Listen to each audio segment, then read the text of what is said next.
오늘 아침 우리에게 주시는 하나님 말씀은 창세기 47장 27절에서 48장 7절까지의 말씀입니다. 창세기 47장 27절에서 48장 7절까지의 말씀을 세번역 성경으로 봉독합니다. 이스라엘 자손은 이집트의 고센 땅에 자리를 잡았다. 거기에서 그들은 재산을 얻고 생육하며 번성하였다. 야곱이 이집트 땅에서 17해를 살았으니 그의 나이가 147살이었다. 이스라엘은 죽을 날을 앞두고 그의 아들 요셉을 불러놓고 일렀다. 내가 이 아버지에게 효도를 할 생각이 있으면 너의 손을 나의 다리 사이에 놓고 내가 이내와 성심으로 나의 뜻을 받들겠다고 나에게 약속하여라. 나를 이집트에 묻지 말아라. 내가 눈을 감고 조상들에게로 돌아가면 나를 이집트에서 옮겨서 조상들께서 누우신 그곳에 나를 묻어다오. 요셉이 대답하였다. 아버지 말씀대로 하겠습니다. 야곱이 다짐하였다. 그러면 이제 나에게 맹세하여라. 요셉이 아버지에게 맹세하니 이스라엘의 침상 밑에 엎드려서 하나님께 경배하였다. 이런 일이 있은 지 얼마 되지 않아서 요셉은 아버지의 병환 소식을 들었다. 요셉은 두 아들 므낫세와 에브라임을 데리고 아버지를 뵈러 갔다. 야곱 곧 이스라엘은 자기의 아들 요셉이 왔다는 말을 듣고서 기력을 다하여 침상에서 일어나 앉았다. 야곱이 요셉에게 말하였다. 전능하신 하나님이 가나안 땅 루스에서 나에게 나타나셔서 거기에서 나에게 복을 허락하시면서 나에게 이르시기를 내가 너에게 수많은 자손을 주고 그 수가 불어나게 하겠다. 내가 너에게서 여러 백성이 나오게 하고 이 땅을 너의 자손에게 주어서 영원한 소유가 되게 하겠다 하셨다. 내가 너를 보려고 여기 이집트로 오기 전에 내가 이집트 땅에서 낳은 두 아이는 내가 낳은 아들로 삼고 싶다. 루벤과 시므온이 나의 아들이듯이 에브라임과 므낫세도 나의 아들이다. 이 두 아이 다음에 낳은 자식들은 너의 아들이다. 이 두 아이는 형들과 함께 유산을 상속받게 할 것이다. 내가 밧단을 떠나서 고향으로 돌아올 때에 슬프게도 너의 어머니 라헬이 가나안 땅에 다 와서 조금만 더 가면 에브라스에 이를 것인데 그만 길에서 세상을 떠나고 말았다. 나는 너의 어머니를 에브랏 곧 베들레헴으로 가는 길 옆에 묻었다. 아멘. 창세기 47장의 마지막 부분하고 48장의 7절까지의 말씀을 읽었습니다. 이제 드디어 요셉이 애굽의 총리가 되어서 풍년 7년, 흉년 7년, 14년의 그 모든 과정을 다 지나고 세월이 또 한참 지났습니다. 그리고 27절 말씀에 보는 것처럼 이스라엘 자손은 이집트의 고센 땅에 자리를 잡았다. 여기 자리를 잡고서 그들은 이 가나안 땅에서 떠난 야곱과 그 온 가족들이 이 이집트 땅에서 17년의 세월을 보내게 됩니다. 자, 그래서 28절에 보게 되면 야곱이 이집트 땅에서 17해를 살았으니 그의 나이가 147살이었다. 야곱의 나이가 147살이 됐습니다. 이미 앞에서 우리 47장 9절 말씀에 보면 야곱이 이 가나안을 떠나서 이집트에 내려왔을 때 이집트의 바로왕 앞에서 나이를 묻는 바로왕에게 내 나이가 130이라 라고 하는 이야기를 47장 9절에 이제 기록되어 있는데 여기 28절의 말씀에 보면 그래서 이제 그 후에 17년의 세월이 지난 후 야곱의 나이가 147이 되었습니다. 그래서 가만히 헤아려 보게 되면 이 야곱의 온 가족들이 애굽에 내려왔을 때 흉년이 2년 차였습니다. 앞으로 흉년이 5년이 남았다라고 요셉이 그 형들에게 이야기하는 장면을 우리가 읽은 바 있습니다. 그러니까 지금 이 야곱이 이집트 땅에 내려온 것이 17년의 세월이 지났고 그 내려왔을 때 흉년이 아직도 5년이 남았으니까 거기서 5년을 빼고 나면 이렇게 흉년이 지나고 난 다음으로 12년의 세월을 또 거기서 머물러 사면서 이 이집트 땅에서 이제 완전히 정착이 되어진 모습을 보여주고 있는 겁니다. 그래서 1절 말씀에서 여기에 중요한 약속의 성취가 이루어지는 복음의 말씀이 있는데 27절 중간에 보면 거기에서 그들은 재산을 얻고 생육하고 번성하였다. 자, 여기 생육하고 번성하였다라고 하는 것은 우리가 이미 창세기를 시작하면서 하나님께서 사람을 지으시고 창세기 1장에서 그 사람들에게 복을 주시면서 생육하고 번성하라, 땅에 충만하라, 땅을 다스려라 라고 하는 그런 축복의 말씀을 우리는 창세기 1장에서 읽은 바 있습니다. 그리고 이 생육하고 번성하겠다는 이 약속은 아브라함 이후 아브라함과 또 이삭과 또 야곱에게도 하나님께서 늘 말씀해 주셨던 약속의 말씀입니다. 그래서 이 약속의 말씀들이 이제 야곱의 온 가족들 70여 명이라고 우리가 성경에서 보았는데 그 70여 명의 모든 가족들이 바로 17년 동안에 바로 이 이집트 땅에서 이제 정착을 하고 그러면서 자손들이 더 많아져서 번성해지는 그러한 이야기를 적고 있는 겁니다. 하나님의 언약은 반드시 성취되어지고 그 성취된 언약이 성경에 기록되어져 있음을 보면서 나의 삶에도 하나님 주시는 약속의 말씀을 붙잡고 살아갈 때 반드시 그 약속을 나에게도 이루실 것이다. 이것이 우리의 믿음의 고백이 될 수 있기를 간절히 축원합니다. 자, 야곱이 147이 됐습니다. 그도 역시 마찬가지로 이제 하나님의 부르심을 받을 날이 멀지 않았습니다. 자, 그래서 29절 말씀에 보면 이스라엘은 죽을 날을 앞두고 그의 아들 요셉을 불러놓고 일렀다. 자, 여기 이스라엘 야곱은 죽을 날을 앞두고 자기 아들 요셉을 불러서 이렇게 하라고 당부를 합니다. 이것이 야곱의 유언과도 같은 그런 말입니다. 물론 야곱은 이제 그 뒤에서 우리가 48장 49장에서 계속 보겠습니다만 자기 아들들을 다 불러놓고 마지막으로 유언하는, 마지막으로 축복 기도해 주는 그런 장면들이 남아 있습니다. 하지만 오늘 본문 29절의 말씀에서는 이 야곱이 자기 아들 요셉을 특별히 따로 불러서 당부하고 있는 이 마지막 유언은 네가 나에게 효도할 생각이 있다면 너는 너의 손을 나의 다리 사이에 놓고 네가 인애와 성심으로 나의 뜻을 받들겠다고 약속해라. 그리고 그 약속은 나를 여기 이집트에 묻지 말아라. 나를 내 조상들이 살았던 그곳으로 돌아가게 해서 이 이집트 땅에 나를 묻지 말고 조상들이 묻혀 있는 그곳에 나를 묻어다오 라고 이렇게 당부를 합니다. 요셉이 아버지의 말씀대로 하겠다라고 하니까 야곱은 거기에 더해서 그러면 나에게 다짐을 해라, 나에게 맹세해라 라고 이렇게 이야기를 하고 요셉이 아버지에게 맹세하는 장면이 마지막 31절 말씀에 기록되어져 있습니다. 자, 여기 이 말씀을 읽으면서 먼저 우리는 29절에서 이렇게 야곱이 죽을 날을 앞두고 자기 아들 요셉을 불러서 마지막 유언을 부탁하면서 당부하는 이 모습을 보면서 죽을 날을 앞두고 있는 야곱이 그 자신이 하나님의 부르심을 받아 그 조상들처럼 하나님께로 돌아갈 것을 마음에 느끼고 알아차리고 자기 아들 요셉을 부르고 있다는 겁니다. 시편 90편에 모세의 기도가 나옵니다.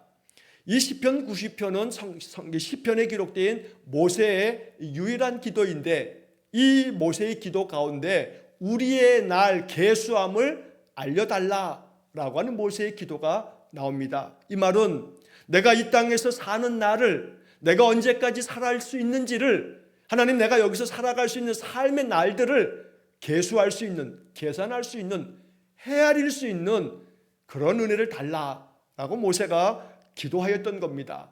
그래서 오늘 우리는 29절의 이 말씀을 읽으면서 모든 인생들이 이 땅에 하나님의 보내심을 받아서 세상에서 인생을 살아가다가 우리는 모두가 다 하나님의 부르심을 받습니다. 그러므로 하나님의 부르심을 받는 날까지 하나님의 은혜 안에서 살아가는 것이 성도의 축복인데 중요한 것은 그렇게 살아가다가 하나님께서 부르시는 그날, 여기 29절의 표현대로 한다면 죽을 날, 내 인생의 삶을 늘 인생 가운데서 영원히 이 땅에서 육신을 가지고 살아갈 수 없는 것이 하나님이 정하신 모든 인생의 길이기 때문에 죽을 날을 앞두고 라고 하는 이 표현을 읽으면서 나로 하여금 시편 90편의 모세의 기도처럼 내가 살 날을 계수할 줄 아는 영적인 지혜를 주십시오.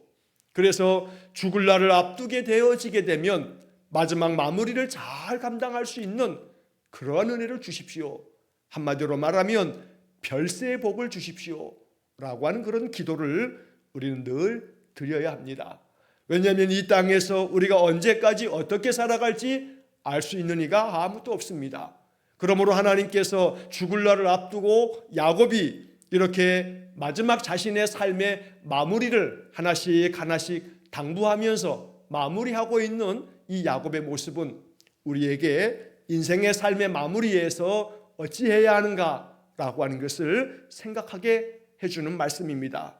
이것은 오직 기도밖에 없습니다. 하나님 앞에 별세의 복을 기도하면서 하나님이 부르시는 날을 내 마음에 느끼고 알아차리게 해주시고 그 마지막을 내가 잘 정리할 수 있게 해주십시오. 야곱과 같이 오늘 이것이 우리의 마음의 기도가 되어지기를 간절히 축원합니다. 자, 한편 이 야곱은 자기 아들 요셉에게 이렇게 이제 마지막 당부를 하면서 하는 말 가운데 세번역 성경의 번역을 보게 되면 내가 인애와 성심으로 나의 뜻을 받들겠다고 나에게 약속하여라 라고 이야기를 합니다. 여기서 인애와 성심으로 나의 뜻을 받들겠다고 약속해라. 그러니까 한마디로 말해서 정성을 다하고 진심을 다해서 충성스러운 마음으로 내가 너에게 당부하는 것을 네가 꼭 들어주어라 라고 이렇게 당부를 하는 겁니다. 그 내용은 이집트에 묻지 말아라. 내가 죽어도 이 땅에, 여기 이집트 땅에 나를 묻지 말고, 그리고 30절에 내가 눈을 감고 조상들에게로 돌아가면 나를 이집트에서 옮겨서 조상들께서 누우신 그곳에 나를 묻어다오 라고 이렇게 이야기합니다. 이것은 야곱이 우리는 여기 이집트 땅에 내려와서 여기서 생육하고 번성한 삶을 살아가고 있지만 우리는 여기에 머물 사람들이 아니다. 하나님이 우리에게 약속한 땅은 이 이집트 땅이 아니다. 우리 조상에게 약속한 가나안 땅, 그 가나안 땅에 우리의 조상들이 아브라함과 또 내 아버지 이삭이 거기에 묻혀 있다. 그러니 나도 거기에 묻어달라라고 이렇게 이야기를 하는 겁니다. 자, 이 이야기는 우리가 영적으로 이해해야 합니다. 단순히 그냥 표면적으로 이해하게 되면 소위 말해서 나도 우리 조상들이 있는 선산에 나를 좀 묻어달라라고 하는 그런 개념이 아닙니다. 내 고향 땅에 가서 나를 묻어달라라고 하는 이야기로만 이 이야기를 읽어서는 안 됩니다.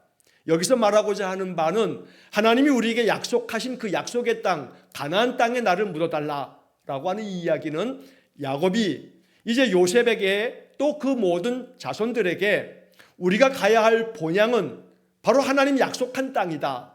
그러니까 이 이집트에서 아무리 번성해도 여기에 만족하고 여기에 정착하려고 하지 말아라.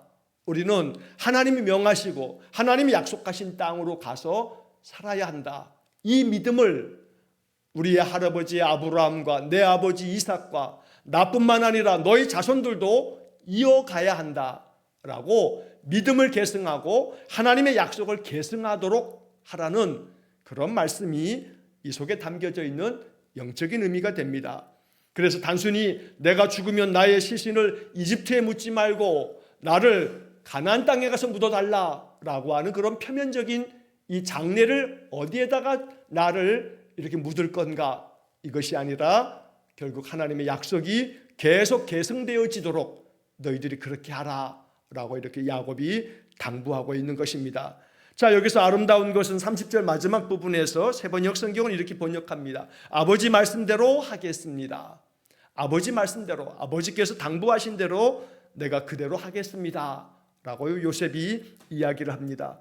오늘 이 요셉이 자기 아버지 야곱에게 대답하는 이 대답이 우리의 대답이 되기를 간절히 소원합니다. 하나님께서 우리에게 말씀하십니다. 하나님께서 우리에게 명하시는 이 말씀들은 우리가 마음 가운데 인애와 성심으로 하나님의 뜻을 받들어서 하나님 앞에 이 말씀대로 준행하는 삶을 살아야 합니다. 즉 야곱에게 있어서는 우리 조상들이 하나님께로부터 받은 그 약속의 땅으로 나를 데리고 가서 거기에 묻어달라라고 이렇게 당부하고 있는 것이지만, 하나님께서 우리에게 말씀하시기를 내가 너희들에게 약속한 것을 잊지 말아라. 약속대로 살아가는 약속의 사람이 되어라 라고 우리에게 말씀하실 때 아버지이신 하나님 앞에 우리는 요셉처럼 아버지 말씀대로 하겠습니다. 이것이 우리의 기도가 되기를 간절히 축원합니다. 우리는 하나님의 자녀입니다. 하나님의 약속을 받은 사람들입니다. 이 땅에 살고 있으나 이 땅이 우리의 영원한 처소가 될 수는 없습니다. 우리는 본향 하나님의 집을 향해서 나아가는 나그네와 같은 사람들입니다. 그러므로 이 땅에서 하나님의 말씀을 받아서 그 말씀대로 우리가 준행하며 살다가 하나님이 부르실 때에 하나님께서 예비하신 저 하늘 장막 나의 본향으로 돌아가는 것, 이것이 성도의 그 삶의 중심이요 또 이것이 우리 인생의 본질인 것입니다. 자, 이렇게 아버지의 말씀대로 하겠다라고 요셉이 이야기할 때 야곱은 또 한 번 다짐을 하게 만듭니다. 나에게 이제 맹세해라. 요셉은 아버지에게 맹세합니다. 그제야 이 야곱은 마음 가운데 감사한 마음으로 침상 밑에 엎드려서 하나님께 경배하였다라고 이렇게 말합니다. 야곱이 마음 가운데 이제 안도의 한숨을 쉬면서 그 마음 가운데 이제 하나님, 내 삶이 이제 얼마 남지 않았고 내가 이제 죽을 날을 앞두고 있는데 내 아들이 내가 죽으면 나를 저 약속의 땅, 우리 조상들이 묻힌 바로 거기에 묻어주겠다고 맹세했으니 내가 이제 나의 조상들에게로 갑니다. 하나님이 약속하신 땅으로 갑니다 라고 하는 그런 마음으로 하나님 앞에 경배하는 야곱의 모습을 보게 됩니다. 자, 이 일이 있고 난 후 얼마 지나지 않아서 요셉은 자기 아버지가 병환이 깊다는 소식을 듣게 됩니다. 그래서 요셉은 자기의 두 아들 므낫세와 에브라임을 데리고 자기 아버지를 뵈러 찾아가는 겁니다. 자, 이것이 48장에 이어지게 됩니다. 자, 이 48장의 이야기에서 1절 말씀의 마지막 부분에 보게 되면 요셉은 두 아들 므낫세와 에브라임을 데리고 아버지를 뵈러 갔다라고 이렇게 기록되어 있습니다. 자, 므낫세가 맏아들이고 에브라임이 둘째 아들입니다. 그래서 그 순서대로 므낫세와 에브라임을 데리고 자기 아버지 야곱이 병환이 깊다는 얘기를 듣고 이제 마지막 인사를 드리러 이제 찾아간 것입니다. 자, 그런데 이렇게 므낫세와 에브라임 이렇게 이야기되어져 있는 이 맏아들과 둘째 아들, 그런데 오늘 본문에 28장 5절 말씀에 보게 되면 이 야곱이 찾아온 자기 아들과 두 손자를 맞이하면서 이 두 손자를 일컬으면서 자기 아들 요셉에게 네가 이 땅에서 낳은 두 아들 에브라임과 므낫세는 나의 아들이다. 너의 두 아들, 내 손자, 바로 이 므낫세와 에브라임 이 두 손자를 이제 내가 나의 아들로 삼고자 한다. 그래서 내 유산을 내 아들처럼 이 두 손자에게 물려주려고 한다. 그렇게 해서 법적으로 얘기하자면 이 므낫세와 에브라임을 야곱이 자기 손자이지만 자기 아들처럼 입양하겠다라고 하는 그런 뜻을 밝히는 겁니다. 자, 그렇게 해서 이 5절 말씀에 보게 되면 루벤과 시므온이 나의 아들이듯이, 야곱의 첫째 아들이 루벤이고 둘째 아들이 시므온입니다. 이렇게 이들이 내 아들인 것처럼 요셉아, 네가 이 땅에서 낳은 두 아들 에브라임과 므낫세도 내 아들이다 라고 이렇게 이야기합니다. 그런데 이 5절 말씀에서는 야곱이 말할 때에는 므낫세와 에브라임 이렇게 순서를 말하지 아니하고 에브라임과 므낫세라고 이렇게 말합니다. 그리고 우리가 이제 나중에 내일 이후에 본문의 말씀에서 보겠습니다만 이 야곱이 축복 기도해 줄 때에도 바로 오른손으로 큰아들 큰 손자인 이 므낫세의 머리 위에 손을 얹어야 되는데 자기 아들 요셉이 그렇게 야곱의 오른손이 바로 그 앞에 므낫세를 축복할 수 있도록 자리를 그렇게 앉혔지만, 그러나 야곱이 손을 어긋나게 엇갈리게 해서 자기 오른손으로 둘째 손자인 이 에브라임에게 오른손을 얹어서 축복하는 장면을 우리가 이제 곧 보게 될 것입니다. 요셉이 아버지에게 아버지 손을 어긋나게 했습니다. 오른손으로 큰아들 므낫세에게 또 왼손으로 둘째 아들 이 에브라임에게 축복하시라고 이야기하지만 야곱은 안다 아들아 나도 안다 하면서 뜻을 굽히지 아니하고 오른손으로는 에브라임에게, 왼손으로는 므낫세에게 손을 얹고 축복하는 장면을 우리가 보게 됩니다. 이것은 하나님께서 뜻하신 하나님의 경륜이고 하나님의 섭리입니다. 야곱이 왜 이렇게 두 손자를 두고서 자기 아들로 삼으면서 입양하듯 이제 나의 아들들처럼 내 기업을 이제 유산을 상속받게 될 거다라고 하면서도 둘째 손자인 이 에브라임을 먼저 앞세우는가? 하나님께서 바로 이 야곱을 통해서도 에브라임과 그 자손들이 므낫세보다 더 하나님의 은혜를 덧입을 것을 이야기하는 겁니다. 나중에 이제 이스라엘의 역사 가운데서 12지파가 형성되어지는데 이 야곱의 12아들들이 12지파를 이루는 겁니다. 그러나 그 12지파 안에는 요셉지파라고 하는 이름은 없습니다. 요셉지파 대신에 여기 지금 이 5절 말씀 때문에 요셉의 두 아들 에브라임과 므낫세가 야곱의 아들들처럼 받아들여집니다. 그래서 이 요셉지파는 없고 오히려 그의 두 아들이었던 에브라임 지파와 므낫세 지파가 바로 이 이스라엘의 12지파의 명단에 들어가게 됩니다. 자, 야곱의 아들들은 12아들입니다. 그 12아들 중에 요셉을 대신해서 에브라임과 므낫세가 두 개의 지파를 이루게 된다면 하나의 지파가 더 남는데, 그래서 이스라엘의 12지파 중에 야곱의 넷째 아들이었던 레위 지파는 제사장 지파로 그들은 따로 분리가 되어집니다. 그래서 소위 이스라엘의 12지파다라고 말했을 때에는 레위 지파는 제사장 지파이기 때문에 기업을 상속받지 않는 제사장의 사명을 감당하게 함으로써 이스라엘의 12지파 중에 야곱의 넷째 아들 레위가 빠지게 되고, 그리고 11번째 아들 요셉이 빠지게 되고, 이 두 사람이 빠지는 대신에 요셉의 두 아들이었던 에브라임과 므낫세가 이 지파 안에 들어가면서 이스라엘의 12지파를 이루게 되는 것입니다. 하나님께서 어찌하여 이 야곱을 통해서 에브라임과 므낫세가 이렇게 순서가 바뀌게 큰아들보다 둘째 아들을 먼저 앞세우면서 그에게 오른손으로 얹어 축복하게 하시는가? 이것은 우리가 오직 하나님의 주권이고 하나님의 행하시는 일임을 우리가 창세기에서 보게 됩니다. 하나님께서 형인 에서를 두고 둘째인 야곱을 들어 쓰셔서 약속의 자손으로 이어가시는 것도 오직 야곱이 어떤 이유 때문에 에서보다 더 나은 이유 때문이 아니라 그에게 어떤 자격이나 어떤 공로가 있어서가 아니라 하나님의 주권적인 선택이고 하나님의 축복입니다.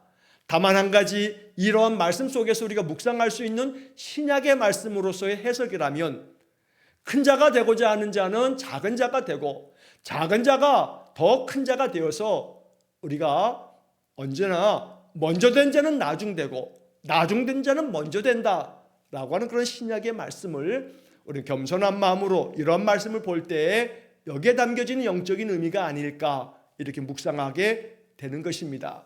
언제나 작은 자, 언제나 낮은 자, 언제나 늘 자신을 낮추는 자를 하나님께서 큰 자가 되게 하시고 높은 자가 되게 하시고 앞서가도록 은혜 주시는 것을 우리가 묵상하면서 이렇게 요셉이 두 아들들을 이제 자기 아버지 야곱에게 데려가면서 축복을 받게 되어지는 겁니다.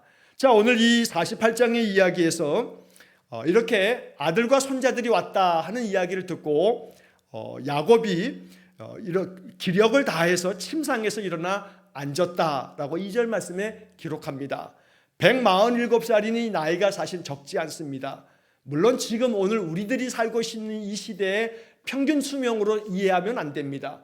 고대 이 아브라함과 이삭과 야곱의 시대에는 170을 살고 또 한 160을 살고 다 이런 시대이기 때문에 지금처럼 우리가 100세를 사는 것도 힘겨운 평균 수명이 80대인 지금의 우리의 수명으로 이해할 수는 없습니다.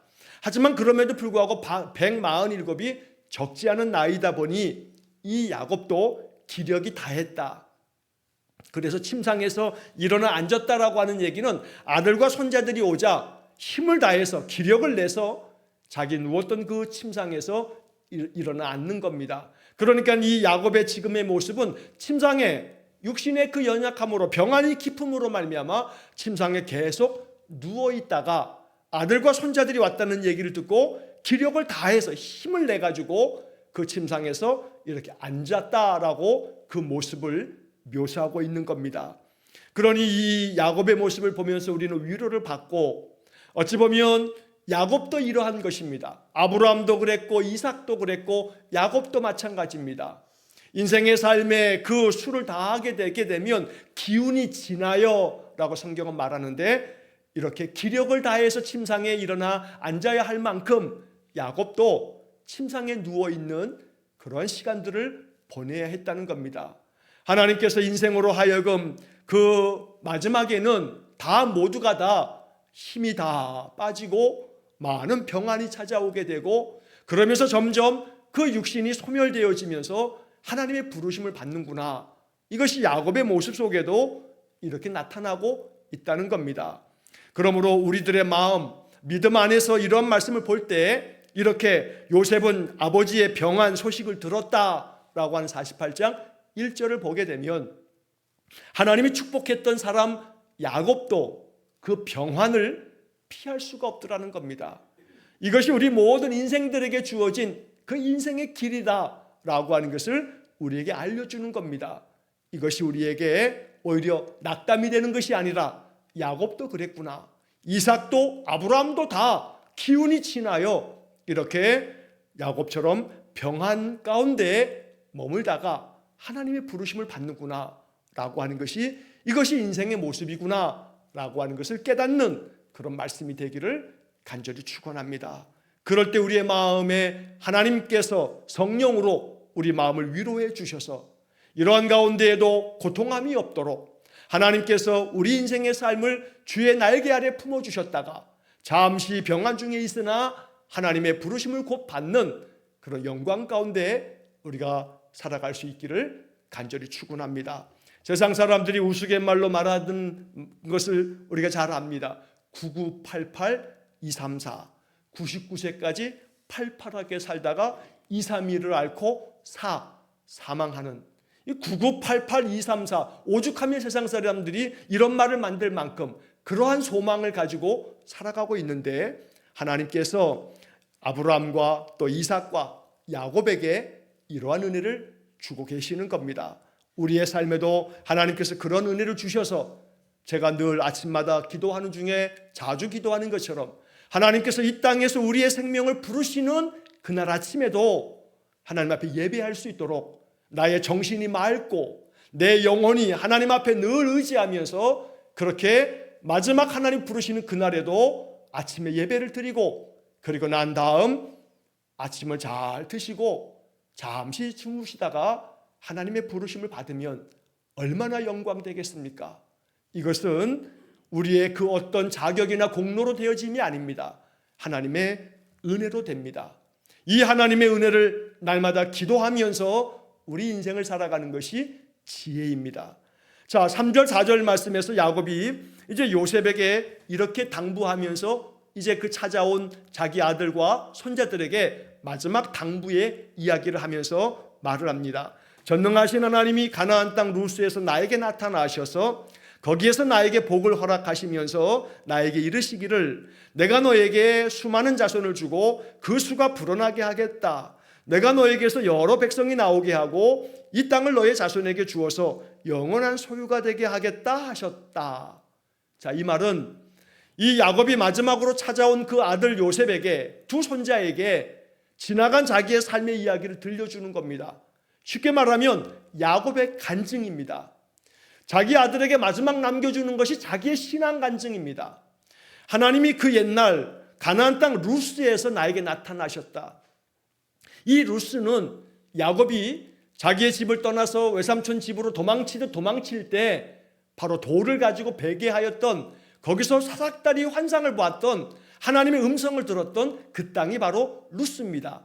옛날 이름은 루스고 그 땅의 이름을 야곱은 베델, 하나님의 집이다 라고 이렇게 불렀다고 창세기 28장에서 우리가 읽은 바 있습니다.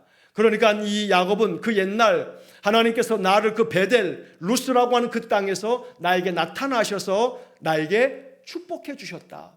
그 축복 가운데 너의 자손들이 많아질 거라고 말씀하셨는데, 지금 우리가 그렇게 되었다. 그리고 반드시 내가 너희를 이 땅으로 돌아오게 하겠다라고 말씀하셔서 내가 너에게 맹세하며 당부한 것이다 나의 조상들이 묻혀 있는 그 땅으로 나를 가서 거기에 묻어달라라고 이렇게 이야기를 한 겁니다.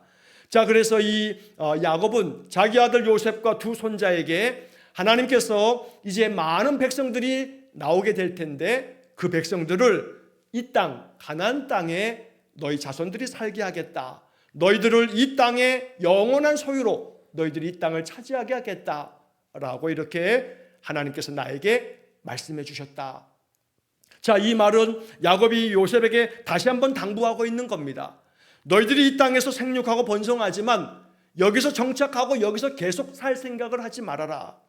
하나님께서 저 가나안 땅, 이 땅을 우리 자손들에게 주겠다고 말씀하셨다. 그래서 가나안 땅이 여기 지금 4절 말씀의 마지막에 표현한 것처럼 영원한 소유가 되게 하겠다. 우리가 소유해야 할 땅은 가나안 땅이다. 하나님이 나에게 그렇게 말씀하셨다. 그러니까 아들 요셉아, 너 이 얘기를 꼭 기억하고 잊지 말아라 라고 이렇게 당부를 하고 있는 겁니다. 5절 이하의 말씀에서는 앞서 말씀드린 것처럼 요셉에게 네가 이 이집트 땅에서 나온 두 아들 바로 에브라임과 므낫세를 내 아들로 삼아서 나의 유산을 상속하도록 그렇게 만들겠다 이렇게 이야기를 하게 되고, 그리고 마지막 7절 말씀에서 야곱은 자기 아들 요셉에게 요셉의 어머니였던 라헬의 이야기를 들려줍니다. 마지막 이 7절이 아주 의미심장합니다. 야곱은 자기 아들 요셉에게 네 어머니 바로 라헬이 어떻게 죽었는지, 그 어머니를 어디에 묻었는지 이걸 들려주는 겁니다. 어찌 보면 별로 이렇게 중요하지 않게 보여질지 모르지만, 그러나 야곱이 이 아들 요셉에게 그 요셉의 어머니 얘기를 들려주는 것은 내가 밧단아람 저 삼촌의 집에서 내 장인어른의 집에서 떠나서 이 고향 가나안 땅으로 돌아오게 될 때 슬프게도 너희 어머니가 너의 동생 베냐민을 낳다가 세상을 떠났다는 이야기를 들려주는 겁니다. 그런데 곧 도착하게 될 이 가나안 땅에 거의 다 왔을 때에 조금만 더 가면 우리 조상들이 있었던 그 에브라 땅에 당도하게 될 텐데 너희 어머니가 세상을 떠나고 말았다. 그래서 마지막에 나는 너희 어머니를 에브랏 곧 베들레헴으로 가는 길 옆에 묻었다. 그래서 어머니가 어디에 묻혀 있는지를 이 아들 요셉에게 들려주는 겁니다. 왜냐하면 어머니가 묻혀 있는 그 베들레헴, 바로 그것이 너희들이 가야 할 땅이다 라고 하는 것을 알려주는 겁니다. 그러니까 이 이야기는 어머니를 이 에브랏 곧 베들레헴이라고 불리는 곳에 묻었단다 라고, 어머니의 산소가 어디 있다 라는 것을 알려주기 위해서가 아니라 너희들이 가야 할 곳이 거기다 라고 하는 방향을 가르쳐주는, 너희들이 이집트에 머물러서는 안 된다, 이집트가 아니라 너희들이 가야 할 곳은 베들레헴이다, 에브랏이다 라고 이렇게 알려주고 있는 것입니다. 그렇게 해서 나중에 이 요셉과 그 온 자손들은 이 말씀들을 기억하고 나중에 400여 년의 세월이 지났으나 그들은 애굽에서 떠나서 출애굽을 하여 가나안 땅으로 들어가게 되고 가나안 땅에 정착하며 살아가게 되고, 훗날 예수 그리스도께서는 바로 이 야곱이 얘기했던 라헬이 묻혔던 그 베들레헴, 예수님은 베들레헴에서 탄생하시게 됩니다. 그래서 이 모든 이야기는 신약에까지 맥락이 쭉 이어지게 되는 맥이 있는 그런 중요한 말씀이 되는 것입니다. 오늘이 47장부터 48장에 이어지는 이 말씀을 마음 깊이 묵상하면서 성령께서 우리의 마음을 두드리며 이 말씀이 우리에게 은혜가 되고 약속이 되고 축복이 되는 말씀이 되기를 주의 이름으로 간절히 축원합니다. 기도하겠습니다. 자비로우신 아버지 하나님, 147의 긴 수를 다 살고 죽을 날을 앞두고 그 자식 요셉을 불러 당부하고 있는 야곱의 모습을 봅니다. 그들이 머물 곳은 이집트 땅이 아니라 조상들로부터 받았던 그 약속의 땅으로 가야 한다, 나를 거기에 묻어달라 하는 이 야곱의 소망이 담긴 다짐을 보면서 오늘 우리들의 마음 가운데 믿음으로 우리가 가야 할 본향은 하나님 나라임을 깊이 깨닫게 주옵소서. 아버지의 당부와 아버지의 그 다짐 앞에서 아버지의 말씀대로 하겠다는 요셉의 대답을 보면서 언제나 하나님께서 우리에게 명하신 대로 이 땅에 우리의 마음 빼앗기지 아니하고 세상에 사나 하늘을 바라보며 살아가는 믿음으로 살아갈 때 하나님 아버지의 말씀대로 준행하며 살아가는 모든 성도들 되게 해 주옵소서. 오늘도 한 날의 삶을 주님께 의탁합니다. 날마다 나의 삶에 늘 동행하시는 주님만을 의지하며 살아가는 성도들 되게 해 주옵소서. 예수님 이름으로 기도하옵나이다. 아멘. 우리 구주 예수 그리스도의 은혜와 하나님 아버지의 극진하신 사랑과 성령의 교통하심이 날마다 나의 삶을 계수할 줄 알아 이 땅에서 마지막까지 하나님의 은혜 안에 말씀을 준행하며 살아가는 삶을 살기를 간절히 소원하며 기도하는 머리 숙인 귀한 성도들 위해와 저들 가정과 온 가족들 위해 영원토록 함께 하시길 축원하옵나이다. 아멘.